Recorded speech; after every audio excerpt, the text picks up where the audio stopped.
Thank you for joining me here for the Daily Bread Bible Study as we are coming to the end of 2 Kings, the end of the narrative arc which brings us to the exile.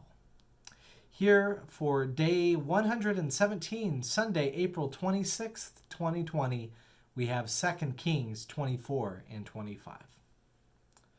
In 2 Kings 24, King Jehoiakim does not have to be subject to Egypt for long. A man by the name of Nebuchadnezzar, King Nebuchadnezzar of Babylon, repels Pharaoh and claims the region of Judah for himself. Thus, as it says in chapter 24, verse 7, the king of Egypt did not come again out of his land, for the king of Babylon had taken over all that belonged to the king of Egypt, from the Wadi of Egypt to the river Euphrates. With the shifting nations fighting around them, King Jehoiakim thought it was wise to try and maintain sovereignty of Judah for himself. The Lord is not consulted, or it's not said that the Lord is consulted, and the Lord sends other nations who have been enslaved by Babylon to attack Judah, including good friends, the Moabites and the Ammonites. These were nations God previously knocked out to give the Israelites his land. And now, God is using the same nations to evict the remnant of his chosen people.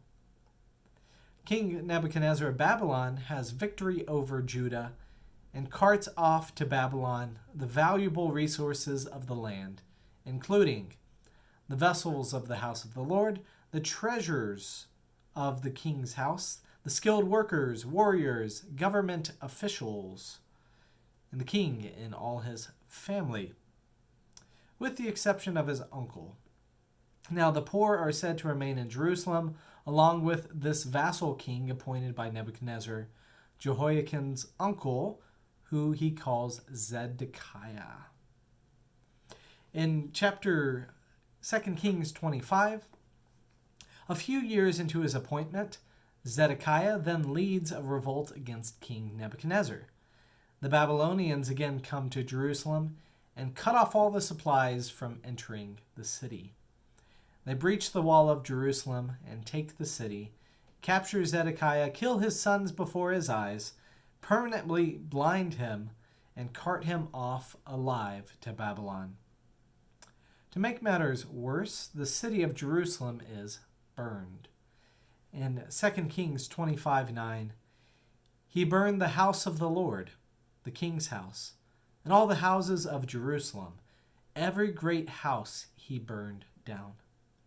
All the army of the Chaldeans who were with the captain of the guard broke down the walls around Jerusalem.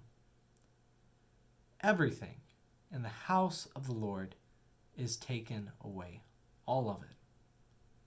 The great temple of Solomon, the crowning achievement, the structure of the height of the monarchy of the 12 tribes of Israel, is gone.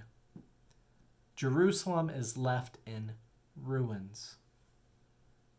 King Nebuchadnezzar appoints Gedaliah as governor, and Gedaliah is murdered, and it is said that the people flee into Egypt. This is a fitting conclusion in our disintegration of hope. Those without hope run to Egypt, which their ancestors sought to do in the wilderness. They complained to Moses and even tried to have a revolt to get away. Those carted off to Babylon will actually persevere, which is counterintuitive. The ones who run to Egypt you think would be okay, but no, it's the people carted off to Babylon. They will persevere. There will be great stories of their faithfulness to God, even in the midst of persecutions and lions, in accordance with the book of Daniel. The book of 2 Kings kind of ends on a small positive note. King Jehoiachin of Judah is released from prison and eats with the king of Babylon and at his table. Now the promise of the line of David is actually still alive.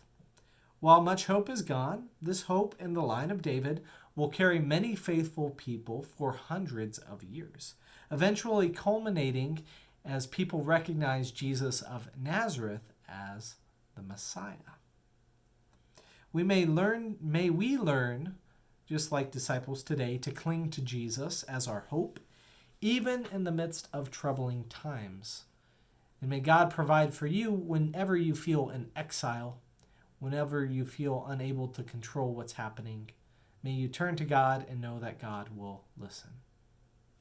So that's the end of our Daily Bread Bible story. That's the end of 2 Kings for us. And next time, we're looking forward to going and revisiting all of this in a smaller portion through the Chronicles series.